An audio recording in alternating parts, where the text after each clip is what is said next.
Hey everyone, welcome back to That One Game Story. In today's video, we'll be returning to the world of Little Nightmares with the complete story of Little Nightmares 2. Join me as we follow Mono, a young boy trapped in a distorted world shaped by a mysterious signal tower. He teams up with a girl in a yellow raincoat named Six. Together, they navigate through the Pale City and encounter horrified inhabitants, all while uncovering the dark influence of the tower. So I'm gonna need you guys to sit back, relax, and enjoy That One Game Story, Little Nightmares 2. Our story begins with Six running through the dark forests of the wilderness, the heavy footsteps of the hunter close behind her. Armed with a lantern and a shotgun, the hunter searches for the woods for his next catch. Six manages to hide inside a hollow tree, where she notices a boy with a paper bag over his head, sitting quietly on a branch. Before she can make sense of the situation,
we are introduced to Mono, a boy who wakens from a strange dream featuring a door marked with an eye.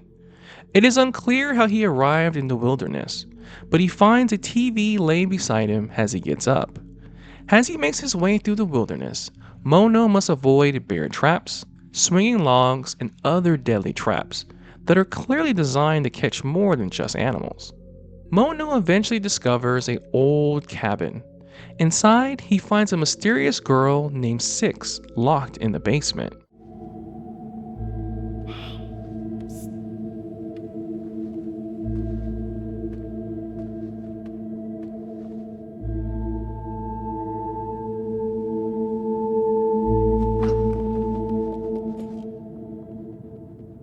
At first, Six is very hesitant to trust Mono and keeps her distance. Eventually, the two decide to work together in order to escape. They make their way into a shed where they run into the hunter who just caught an animal and was in the process of skinning it. Carefully, they sneak behind him.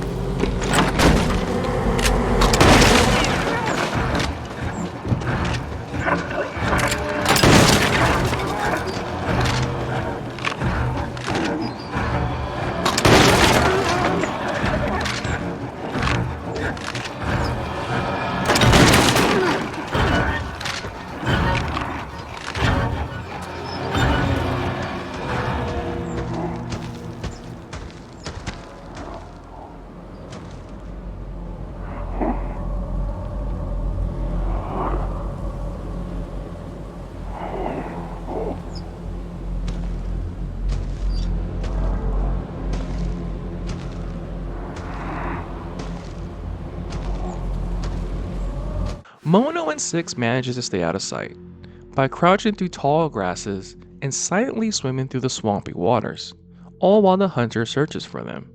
Despite their efforts, the hunter eventually tracks them down and corners them inside a small shack.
and Six make their way into the Pale City, a decaying urban environment that has clearly been abandoned for a long time.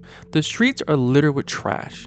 Many of the windows and doors are either boarded up or broken.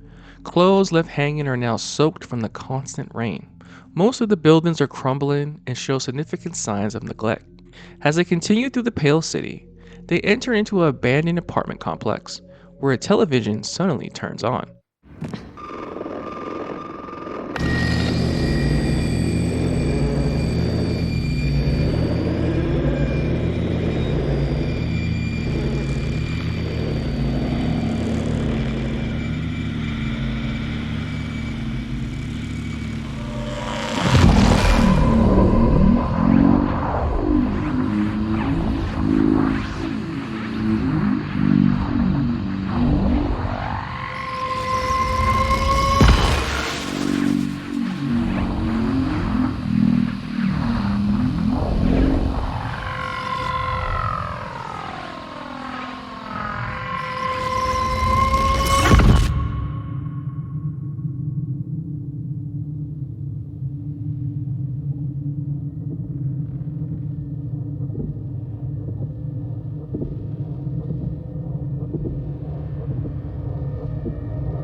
It is unclear why the television transmission seemed to be pulling Mono inside, but the two of them continue forward and eventually make their way into an old rundown school.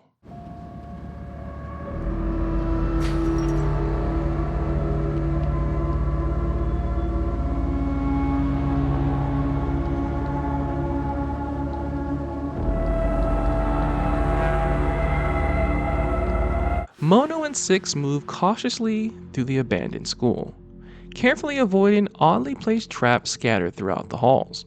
It is a mystery why such traps are needed to be set in this old rundown school, but the duo become increasingly vigilant as they navigate from room to room.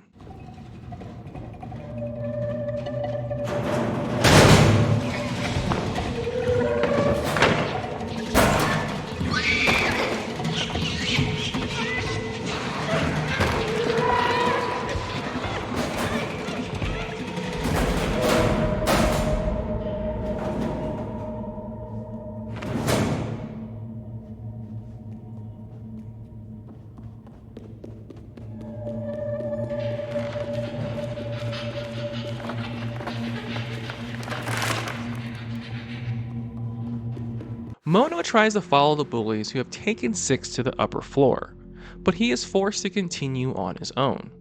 Along the way, he arms himself with either a hammer or a pipe and smashes several bullies along the way.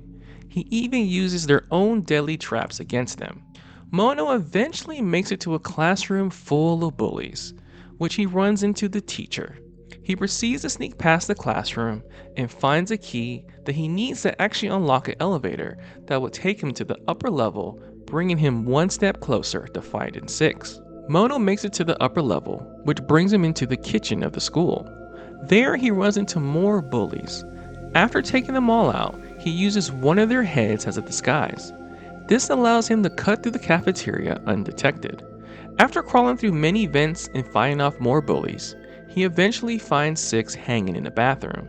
After defeating her captors, he breaks the rope and sets her free.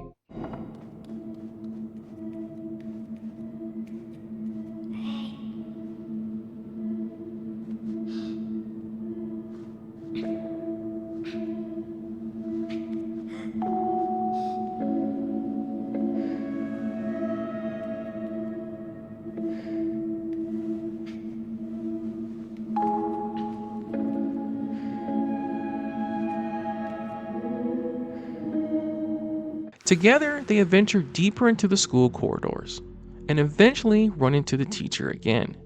This time, she is hunched over a large piano. Her long fingers glide across the keys as she plays. She pauses only to jolt down the music in her notes before continue playing. The sound echoes through the whole room, masking Mono and Six movements. Taking advantage of this distraction, Mono carefully climbs down and sneaks past the teacher. He lowers a platform in place just above her while she remains absorbed in her music. He then slips back up, and the two of them make their way across and work together to pry open a nearby vent.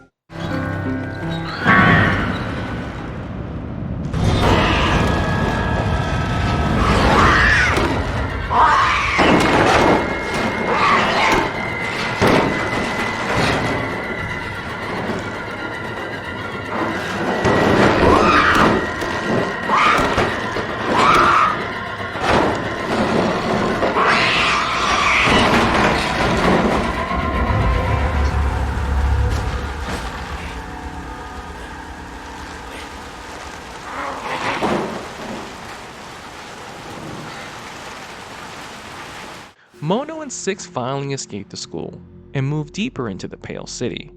With the rain pouring, they slip into an old building for shelter.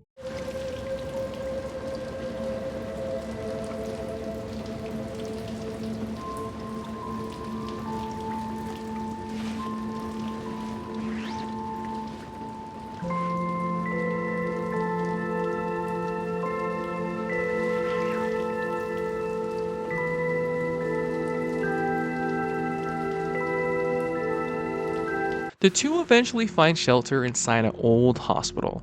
Inside the hospital, it's filled with overturned wheelchairs, broken beds, and scattered medical tools. As they explore the halls, Mono finds a flashlight, which becomes essential for navigating through the hospital.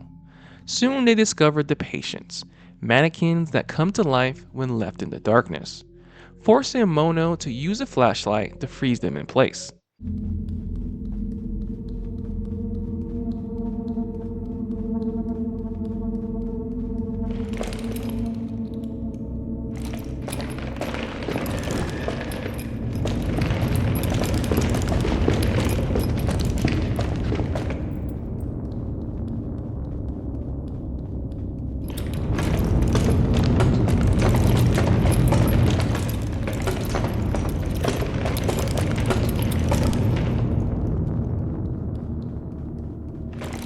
As they continue to look for a way out of the hospital, Mono and Six navigate through multiple examination rooms, storage areas, and elevators, relying on their teamwork to push through obstacles and clear the path.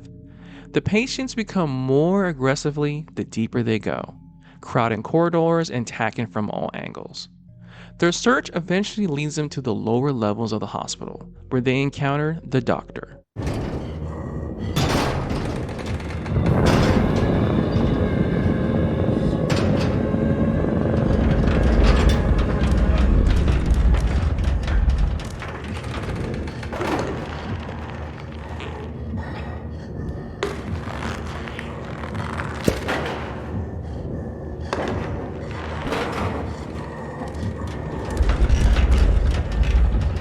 Mono and Six must quietly sneak through the operating rooms, all while the doctor clambers above them, his heavy body shaking the ceiling tiles with each movement.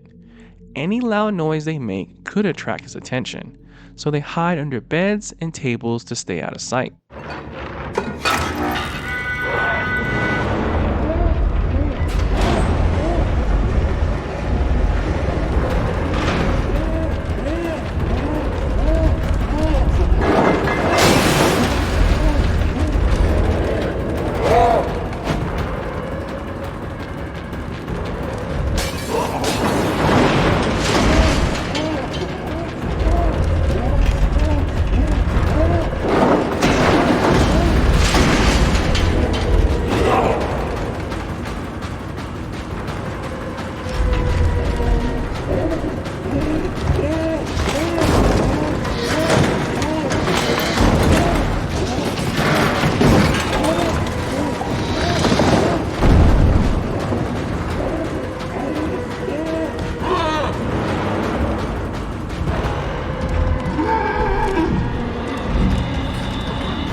Mono and Six leave the hospital and step deeper into the Pale City. Rain pours down as they make their way through the empty streets. They eventually come across the residents of the city. These people are now called viewers, as they stand frozen in place, staring endlessly into the glowing television, or the tower that resides in the center of the city. They do not react to Mono or Six. Their attention is completely consumed by the transmission.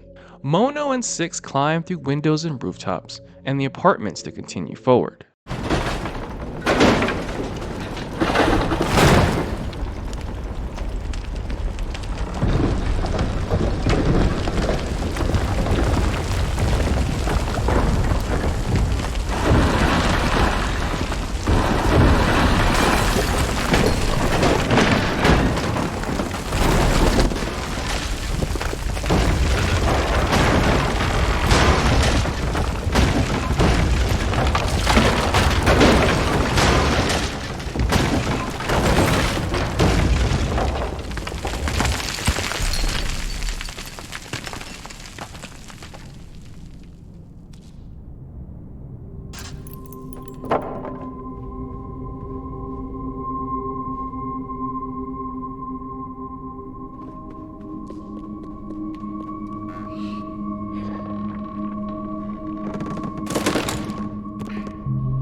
After the building collapsed, Mono and Six pull themselves back up and continue to make their way through the damaged apartment complex.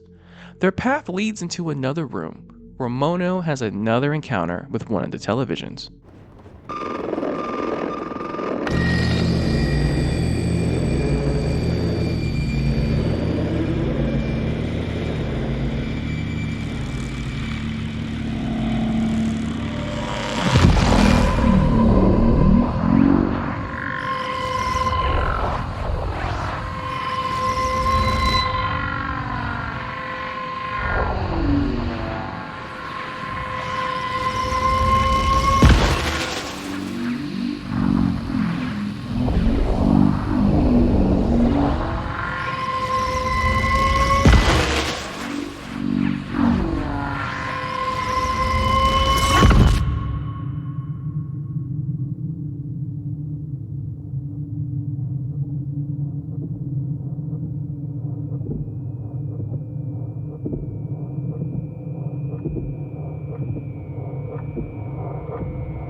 With 6 being taken by the Thin Man, Mono pushes deeper into the Pale City to rescue her.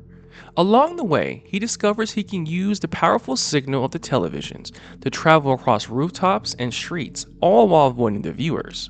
Not long after, Mono encounters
Mono emerges from the wrecked train and pushes his way up to the surface, where he finally comes face to face with the Thin Man.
With the Thin Man defeated, the city begins to warp and bend, drawing Mono closer to the signal where Six had been taken.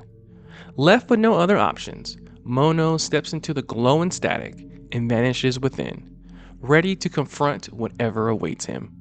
Mono emerges from the glowing static and finds himself inside the signal tower, the very heart of the corruption that has plagued the Pale City. Unlike the abandoned apartments and the empty streets, the interior of the tower feels alive, with walls and doorways and walkways constantly shifted. Deeper inside the tower, Mono finds Six, but she had undergone a disturbing transformation. The tower influence has turned her into a vicious version of herself, a massive and twisted figure. She clutches a music box, which seems to be keeping her under the tower's control. The battle against Six is not a straightforward fight. Instead, Mono must use the environment to outmaneuver Six. He lures her away from the music box by using the shifting rooms to his advantage. This allows him to reach the box and to strike it. Each strike causes the tower to collapse further. This process continues until Mono is able to destroy the music box. When it shatters, Six collapses and reverts back to her normal self.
After barely escaping the pursuing mass of flesh and eyes, Mono is left alone, betrayed by Six.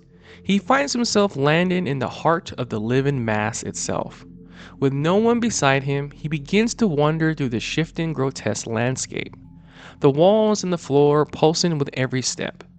Eventually, he comes across a single chair, sitting strangely in the middle of the void. With nowhere else to go, Mono takes a seat.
Meanwhile, Six makes her way back into the Pale City from the television.